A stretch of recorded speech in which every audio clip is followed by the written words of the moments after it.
the big baller brand Richie Longshots is in the house. What is going on?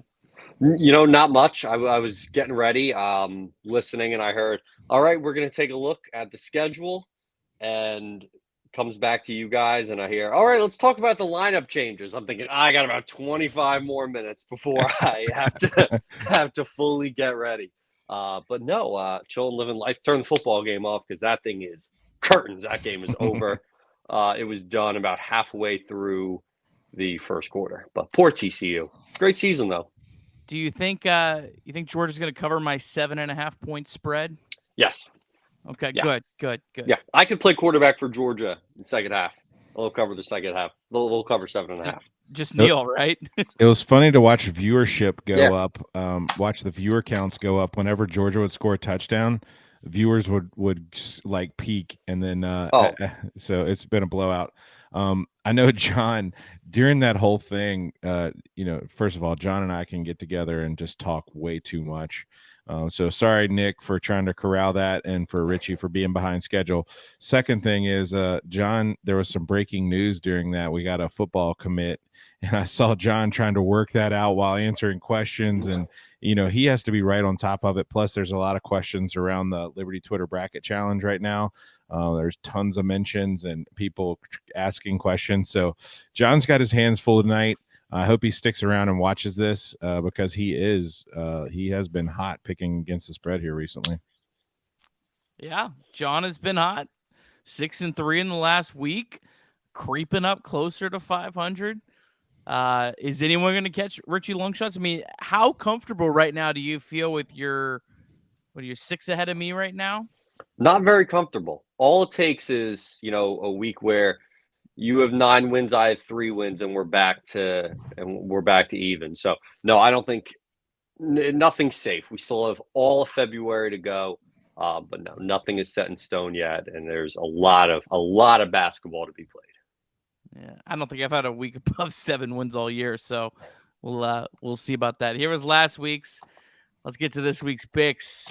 First, tomorrow night, fun game, UNC at Virginia. We all went with the Cavaliers -4. Long shots, riding the number one team in the country preseason to cover the 4 point spread. Yeah, so ever since Carolina was knocked out of the top 25, they have kind of started to really right the ship. UVA's 1-4 in their last five against the spread, and UNC looked great against Notre Dame. Baycott is one of the best big men in the country. He, plays above his size, and I just think UNC's playing really well right now. UVA again 1-4 against the spread. I don't think UNC's gonna have any trouble going on the road against Virginia. This team has played in, I think, probably the biggest college basketball game in history against Duke in the Final Four last year. So I don't think going on the road is a concern at all. So one possession game, give me 4 points. Yeah, I definitely think Virginia's going to win, but I think it'll be close. I think this will be one that's last possession. Is it the 4 point spread or not? All right, next Wednesday, Alabama at Arkansas. Really fun game. We completely split on this. I went with Arkansas. I feel like Arkansas's had a lot of tough breaks this season. If you look at some of shot quality and stuff like that, they really like Arkansas. They faded Alabama a little bit. But I love the Crimson Tide. I said before that might be one of my sleeper national champion picks.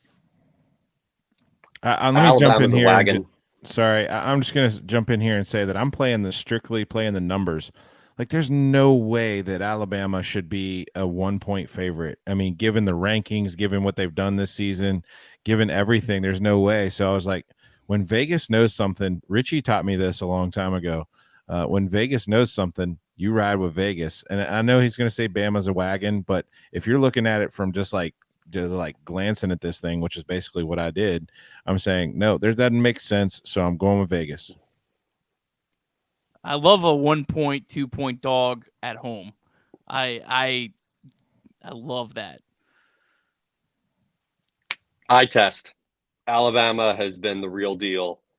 Um, High majority of their games this year. I'm going to try to pull up their record on the road, but they look great.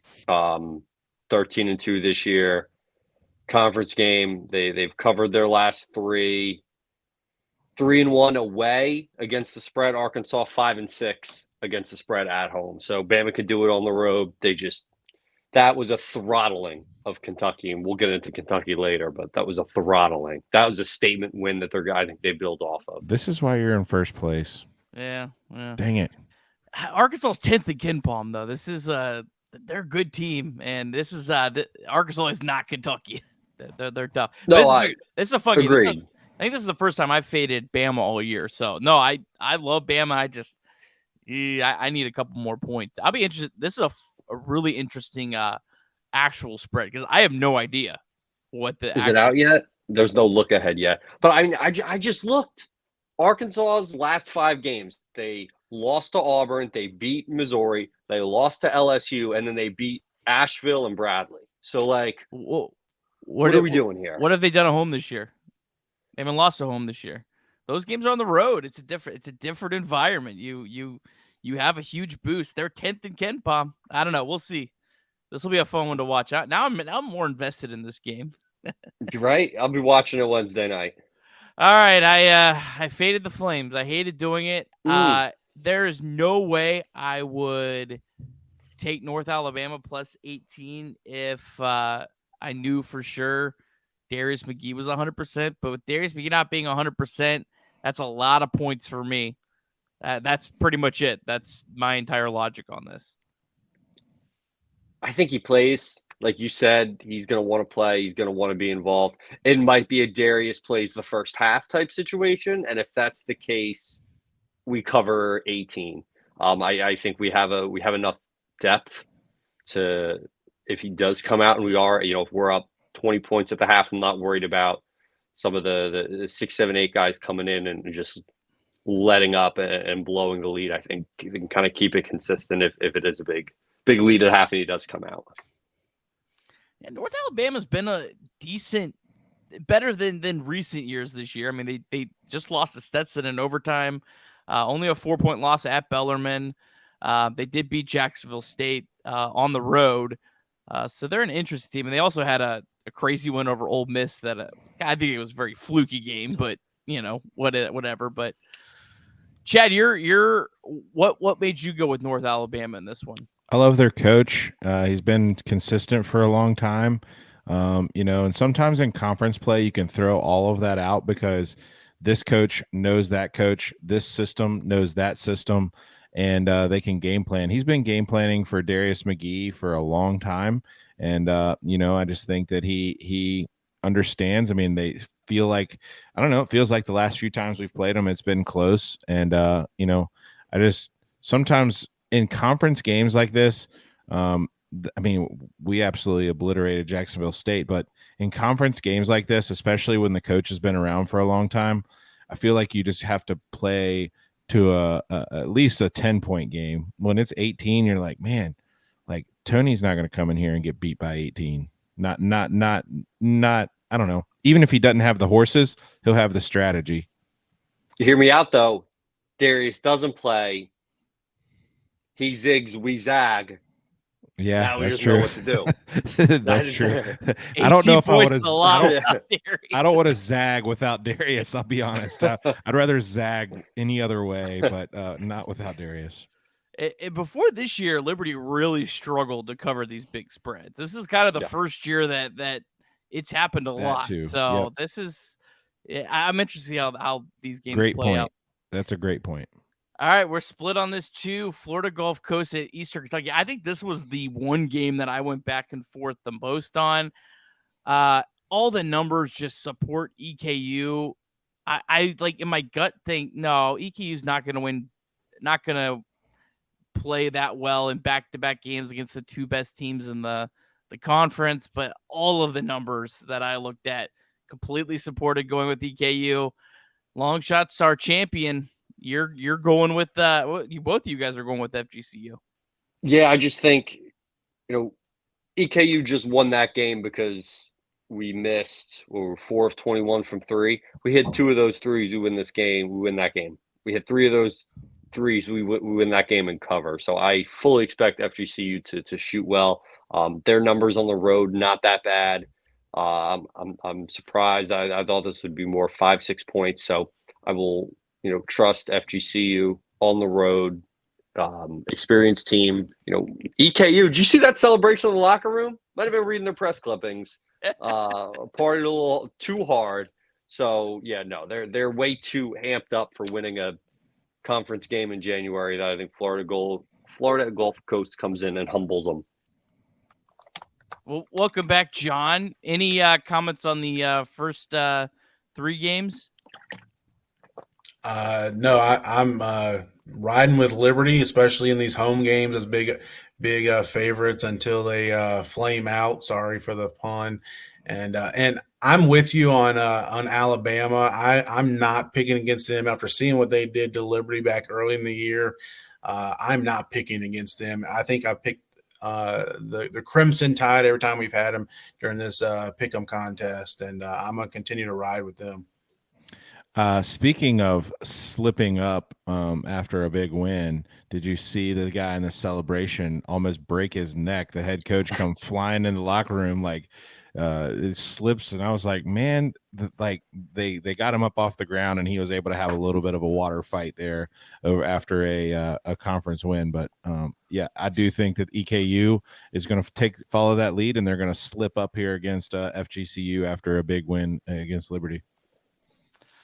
I couldn't go away from the numbers. I do think, though, when EKU comes to Liberty, Liberty's going to beat them by 30. But on to Jacksonville at Kennesaw. This line has got to be more than -2, because if this line is actually -2, I'm putting a lot of real coin on this one. I agree. I saw that, and I went, oh, all right. I wonder if Jason Porter's got a home equity line of credit guy we can get that will get us get us a ton of bankroll here. If this line's responsibly, 2, yeah, responsibly. If this is -2, yeah, let's get it. Yeah, Jacksonville's 3-6 against the spread this year on the road. Kennesaw State back at home. Last 2 games have been away.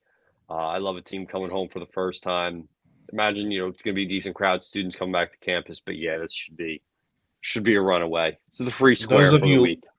Those of you listening that are considering taking that advice, don't. Anytime we all pick the same team, it fails. So Jacksonville's going to win that one straight up.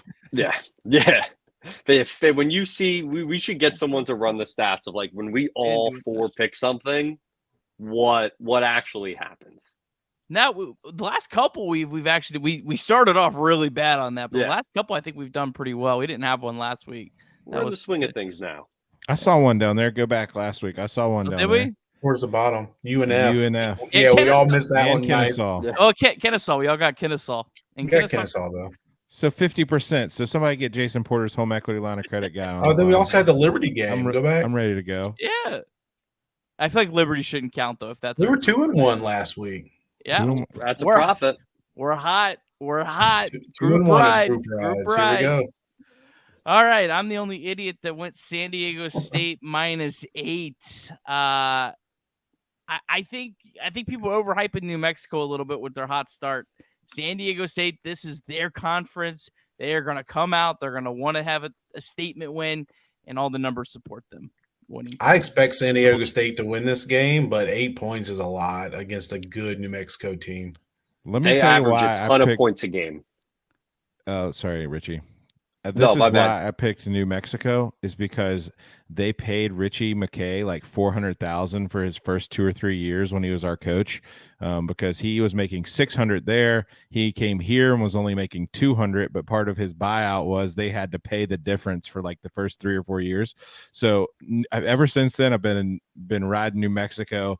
Thank you for that 1.5 million, 1.4 million that they paid McKay to come here.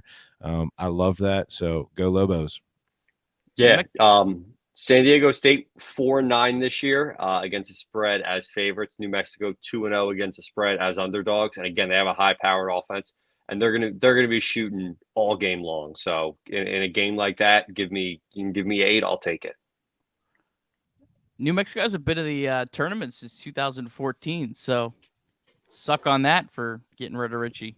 Well, Was that the team? Was that the team? Is that the team that they shot the guy, or is that New no, Mexico State? that's our That's our future our conference. future conference rival State. I Yeah. love it. Yeah, Yeah, I'm get not in the picking mud. against them. I am not picking against them. Whatever. Hey, it's New Mexico State all day. And by the way, if we're going to give Richie a contract extension, can somebody get New Mexico on the phone and see if they'll pony up some of the cash? That was a good deal for us. I like that. All right, Saturday, Kentucky at Tennessee. Kentucky has looked atrocious. I don't know why I picked this. None of the numbers support this. 13 points for Kentucky. They were a preseason like top 10 team. Just a lot of points. I don't know. Those kids went to Kentucky to play in the Final Four, and they are going to go back to the NIT. Those kids have quit. There's some Coach Cal's seats getting a little warm. They haven't won an NCAA tournament game in like 4 years, which is insane. Sure, you got COVID, but that's an insane stat. I think Kentucky is just dead team walking. Rivalry game 2, Tennessee's going to run it up. It could get ugly. I picked this because Coach Cal on the hot seat. I saw those articles flashing. Coach Cal has a lifetime contract at Kentucky. He's not going anywhere, and he's not on the hot seat. Kentucky cannot fire him. There's not enough money in that state to fire Coach Cal. He's not going anywhere, and this is where he gets those guys right. And they're going to surprise us with a second half run. Watch, there's too much talent down there, and he will pull the right strings. He is, when you're talking about motivator of elite talent and sometime drama queens, that's right up Coach Calipari's alley, and he'll have this team clicking. They easily cover 13 against Tennessee. That's another one that I'm willing to parlay with our Kennesaw pick. All right, yeah, I like the Bullets. They're still 25th in Ken Palm, so I think they feel worse than they are. That's what I'm going with. All right, Saturday, Stetson at EKU -1. It's hard to take a home team that's only -1. I think this line will probably be higher, and if this line is like EKU -4 or 5, I actually really like Stetson in that type of line, but I can't go with -1. No, ESPN has this game with EKU as a 72% chance to win, and that line's still only at 1. It's kind of fishy to me. Where like if this line gets to 4 or 5, again, I'm not partaking in sports betting for the month of January. However, if I were, and this line Stetson at +4 or 5, it might have to wet the beak a little bit. Hammer it. And it's in that gym we just saw a picture of. So Stetson, good luck shooting in there. Stetson, man, I don't. That team's just wild. I have no idea what to expect from them on a nightly basis. So interesting team. It's time for Stetson, the Hatters, to come back down to reality. They're not going to escape this week undefeated. So why not lose here?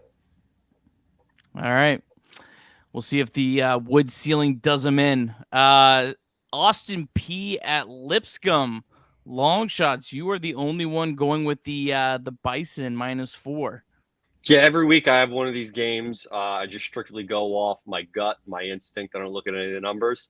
And I did look at the fact that Austin P, they're the Governors. You think I'm going to bet on a team called the Governors? Not a chance. Give me Lipscomb. Austin P coming off back-to-back wins over Florida Gulf Coast and a 24-point win over Central Arkansas. So I thought that team was dead in the water in the ASUN, but they're playing well. It's just a wild league, especially after like that top 6. It is anyone's guess beyond that. I don't know how much any of you guys have looked ahead at some of these conference schedules, but the ASUN has done it the rest of the way. It's going to be a Thursday, Saturday, pretty much every week, and you're playing, travel partners. So like EKU and Bellarmine, everybody's going to go play those two games at once. Or Central Arkansas is matched up with North Alabama. Liberty's matched up with Queens. So you're going to play those two. But then your travel partner, the week that you play them back to back. So that's what's going on with Austin P and Lipscomb. They're travel partners. They actually play twice this week. Liberty will play Queens twice in the same week at the end of the regular season. So this is actually a home and home week between the Governors and the Bisons, and this is the second game back at Lipscomb. So kind of interesting little nugget there. I understand being from New Jersey, you don't like your governor, but down here in Virginia, we typically like the governors. So that's why I went with Austin P. You don't know who I voted for. Let's do it. Let's do it. Let's turn this thing political. What do you got? What do you got? You got any political lines for us, Nick? I'm just no, kidding. definitely Kark. no. On to Kark and Liberty. Kark, I cannot believe I put Kark plus 21. It's just I don't just Darius status. It's a lot of points. I have to be careful saying Kark on this show. Yeah, I will. Sometimes say with that southern accent, I don't know what y'all are talking about. I will say that my main reason for picking against Liberty in the spread these two games this week is because of our history of not being able to blow out conference opponents. I think that Jacksonville State is the anomaly. I do think we win both of them, but 18-21 against conference opponents is a lot for a Liberty team that typically beats conference opponents by 9, 10, 11. Not for the best team in school history. Oh, here we go. There it is. There it is. Nick not now. I got to get to bed. Yeah, not true. now. Nick told me before you came on, do not ask John about that, and I said, yes, sir. I've been waiting for it, but hey, let's do it. Now, if they beat Central Arkansas by 21, it's consensus. Slam dunk. I mean, it's done. Debate's closed. Shut it down for the year. It's over. It's done. All right, rounding out our week with a fantastic mid-major game. North Group Texas ride. at Florida Atlantic. We're all going with Florida Atlantic. I got bit by Florida Atlantic last week. I'm going to try again. I think I was the only one that had them -5 against UAB, and they won, but it was only by 2 or 3. This is a great game. I love these matchups. Is FAU staying in CUSA, or is that FIU? Yeah, FIU staying in Conference USA. FAU is going to the AAC, unfortunately. This was for the Boca Mayor. Mayor, this pick was for you. Yes, our good friend, the mayor of Boca Raton. Our great friend, the mayor. Yeah. So, who you know is locked in right now. Yeah. Oh yeah. He told us to bring our businesses down to Boca. And we're considering it. Yeah. We might be doing the show on the beach next year. FAU this year, 10-2 against the spread. That's preposterous. Yeah, the one of the two they lost was one I picked. Yeah. So I Thanks, think, fellas. riding Boca. Yeah. I like FAU. FAU's a good team. FAU's the kind of team that they get in the NCAA tournament, them or UAB, that Sweet 16 potential for sure. All right, fellas.